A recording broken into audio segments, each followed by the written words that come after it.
जो पहला पार्ट आपने देखा है मेरे सेनेगन वीज़ा का पहला पार्ट जो आपने देखा है, उसमें आपने जान लिया है कि सारे प्रोसेस डॉक्यूमेंटेशन क्या है।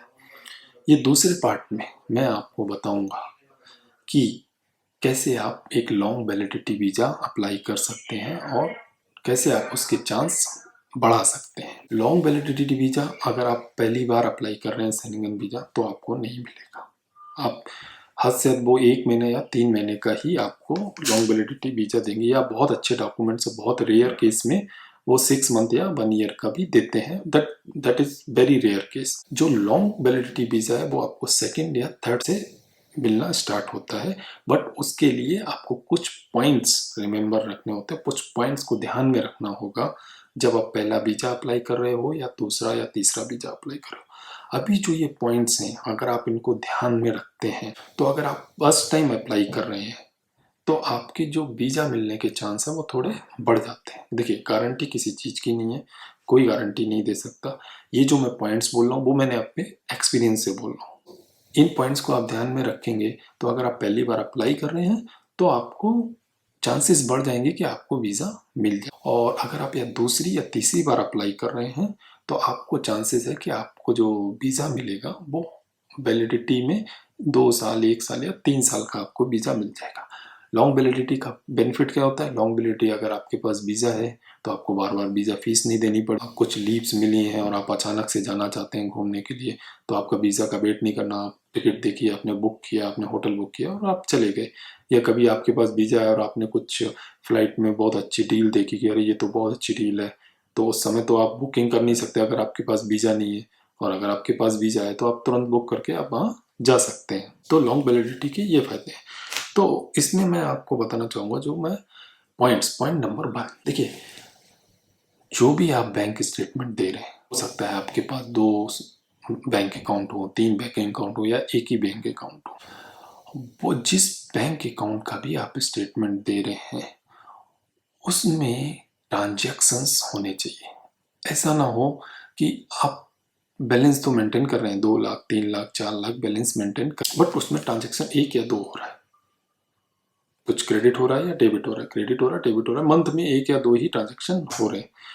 वो नहीं करना है आपको। आपको एक ऐसे बैंक अकाउंट का स्टेटमेंट देना है जिसमें डेली बेसिस पे ट्रांजैक्शंस हो रहे हो, डेली बेसिस पे, या डेली बेसिस नहीं तो वीकली बेसिस, एटलीस्ट महीने में कम से कम 10-15 तो ट्रांजैक्शन हो ही रहे हैं। क्योंकि वो लोग एक्सपेक्ट करते हैं कि जब आपका पास अकाउंट है तो आपके कुछ ईएमआईज होंगी, आप इन्वेस्टमेंट भी कर रहे होंगे, आपके कुछ खर्चे भी होंगे, तो वो ट्रांजैक्शंस होने चाहिए वहाँ पे और वो ट्रांजैक्शन आपके आईटीआर से मैच करने चाहिए। ऐसा ना हो कि वो ट्रांजैक्शन तो हो रहे हैं करोड़ों में, आप आईटीआर दिखा रहे हो 4-5 लाख रुपए का, तो वो भी नहीं होना चाहिए। आपको वो स्टेटमेंट पे ध्यान रखना है। आपका स्टेटमेंट ऐसा है जिसमें ट्रांजैक्शन है ही नहीं बट बैलेंस है, तो आपको वेट करना।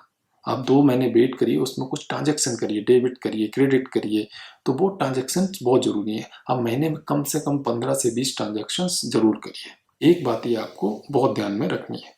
दूसरी बात आपको क्या ध्यान में रखनी है कि जो उसमें क्रेडिट्स हो रहे हैं वो आपके मैच करने चाहिए आपके आईटीआर से।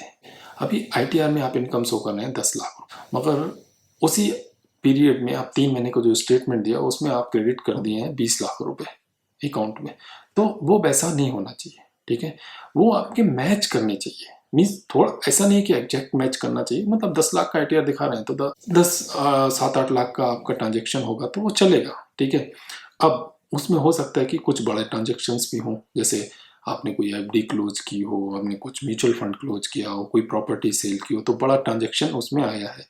तो अगर ऐसा कोई बड़ा ट्रांजेक्शन आ रहा है जो एक्चुअली आपका टैली नहीं करता है, आपके स्टेटमेंट से आपके इनकम से टैली नहीं कर रहा है, तो आपको कवर लेटर में उसको एक्सप्लेन करना है। सपोज माने आपने कुछ एफडी क्लोज की, आपके अकाउंट में 5 लाख रुपए आया, तो आपको वो कवर लेटर में लिखना है कि सर दिस डेट को मेरे स्टेटमेंट में ये जो क्रेडिट हुआ है 5 लाख रुपए अमाउंट, वो मेरा एफडी था जो मेरी मैच्योर हो गई थी और वो वापस मेरे अकाउंट में पैसा आ गया है। तो वो चीज़ आपको ध्यान रखनी है। थर्ड थिंग जो आपको ध्यान रखनी है कि आप बहुत ज़्यादा बैलेंस शो करने की ज़रूरत नहीं है। आप एक मिनिमम बैलेंस शो करिए। मीन्स अगर आपकी इनकम 10 लाख है तो आप अपना 1.5-2 लाख बैलेंस शो करिए। आप ऐसा नहीं 10 लाख की इनकम आप 30 लाख रुपए बैलेंस शो कर रहे हैं, नहीं, वो ज़रूरी नहीं है, क्योंकि उससे उनको डाउट आते हैं कि आप इतना बैलेंस शो करके आप क्या कर रहे हो? मतलब इंडिया में जब वो वीज़ा ऑफिसर्स हैं, उनको मालूम रहता है कि इंडिया में जो लोग हैं वो अकाउंट में पैसे रखने की बजाय इन्वेस्टमेंट पे ज़्यादा ध्यान देते हैं।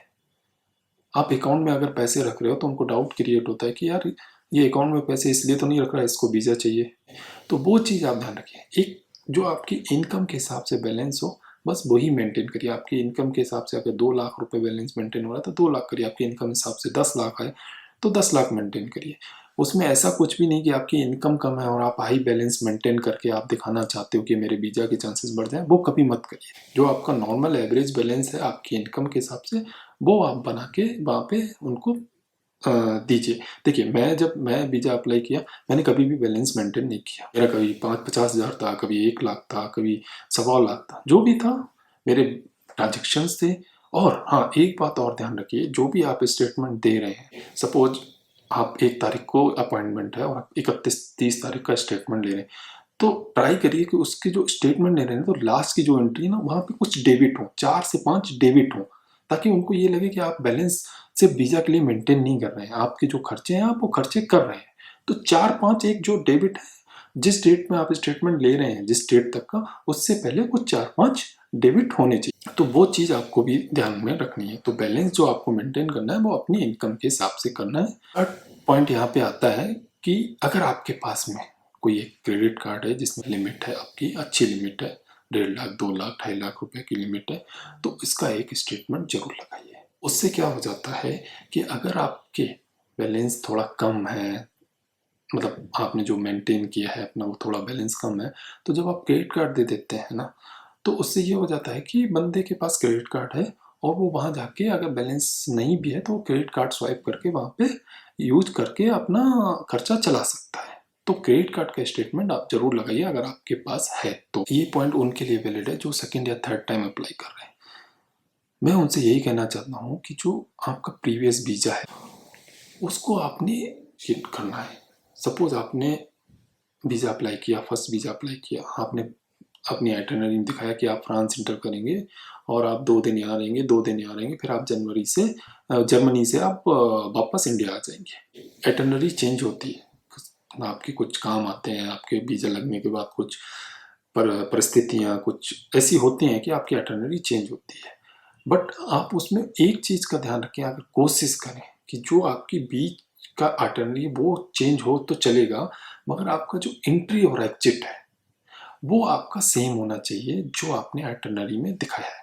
उससे क्या होगा कि जब आप फर्स्ट टाइम आप अकॉर्डिंगली आइटिनरी के एंट्री और एग्जिट लगवाते हैं, तो वो जब वो देखते हैं आपका, जब आप सेकंड टाइम अप्लाई करते हैं, तो उसमें आपके जो चांसेस होते हैं लॉन्ग वैलिडिटी वीज़ा मिलने के, वो बढ़ जाते हैं। क्योंकि आपने दिखाया है कि मैं यहाँ यहाँ घूमूंगा और इसलिए मैं वीज़ा अप्लाई कर रहा हूँ, तो वही आपके पॉइंट्स वहाँ पे इम्पोर्टेंट रखते हैं, वो उनको पॉजिटिव फील कराते हैं। तो आपको जो वीज़ा मिलने का वैलिडिटी होता है, जो वीज़ा वैलिडिटी होता है वो ज़्यादा मिलने के और ज़्यादा चांस हो जाते हैं। फिर आपको क्या करना है, कवर लेटर। हाँ, अब मैं यहाँ पे कवर लेटर आपको बताऊँ। कवर लेटर में देखिए आपको सिंपल सा लिखना है, जिसको भी आप एड्रेस कर रहे हैं, जिस एम्बेसी को अप्लाई करना है उसका एड्रेस करना है। फर्स्ट आपको अपने बारे में आपका बताना है कि आप कौन हैं, कहाँ रहते हैं और आप क्या करते हैं, आपकी एजुकेशन क्या है। सेकंड आपको बताना है कि आप कैसे अर्न करते हैं, क्या है आपकी फैमिली बैकग्राउंड क्या है और आप कहाँ कहाँ अभी तक घूमे हैं, वो आपको करना है।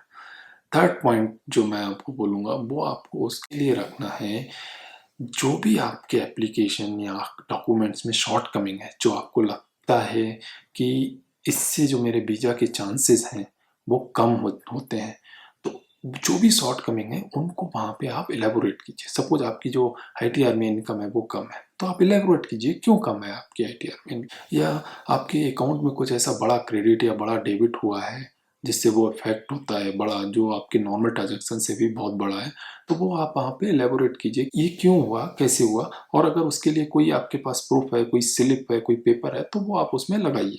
इसके अलावा अगर आपके कुछ नाम में डिफरेंस है, जो आपके नॉर्मल डॉक्यूमेंट है और जो आपको पासपोर्ट है उसमें कुछ डिफरेंस है, तो वो वहाँ पे आप मेंशन कर सकते हैं।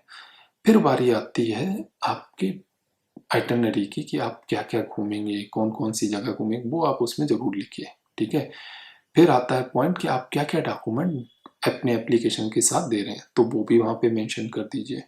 तो इस तरह से एक अच्छा कवर लेटर बनाइए और अगर आप ये सेकंड या थर्ड टाइम अप्लाई कर रहे हैं, उसमें आप एक पॉइंट डालिए लॉन्ग वैलिडिटी का। आप उनसे रिक्वेस्ट कर सकते हैं कि सर फर्स्ट टाइम वहाँ गया था, मैंने अपना वीज़ा ऐसे-ऐसे यूज़ किया और मैं यहाँ-यहाँ घूम के आया। अभी मैं सेकंड टाइम अप्लाई कर रहा हूँ और मेरा नियर फ्यूचर में भी प्लान है जाने का और वहाँ घूमने का भी प्लान है।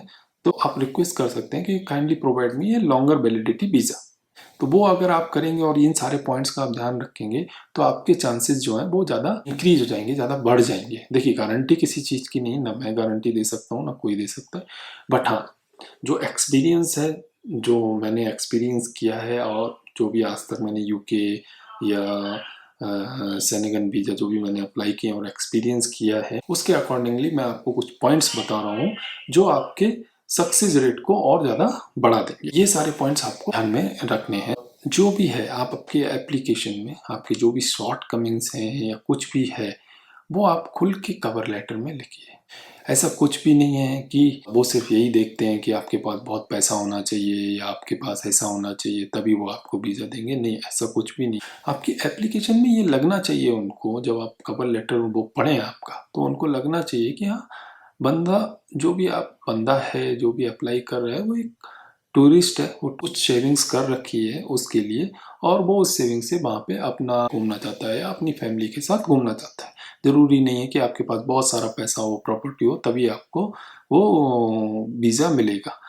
डिपेंड करता है कि आप कितना अच्छे से अपने आप को एक्सप्लेन करते हैं कवर लेटर में और जो भी आपकी शॉर्टकमिंग्स हैं उनको आप कैसे एलेबोरेट करके और उसके लिए अगर कुछ डॉक्यूमेंट्स है प्रूफ करने के लिए तो वो डॉक्यूमेंट्स लगा के आप कैसे दे रहे हैं, तो वो चीज़ें आपको ध्यान में रखनी है। तो अगर और भी कुछ अगर आपको जानना हो तो आप कमेंट सेक्शन में कमेंट कर सकते हैं, मैं ट्राई करूँगा उसको रिप्लाई करने का। जो भी होगा मैं आपको ज़रूर रिप्लाई करूँगा। तो ये हो गया मेरा शेंगेन वीज़ा से रिलेटेड का वीडियो, क्योंकि इसके बाद से मेरे जो अभी मैंने यूरोप ट्रैवल किया है उसके वीडियो भी आने स्टार्ट हो जाएंगे।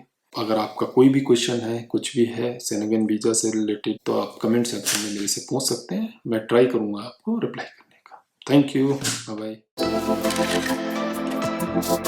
बाय।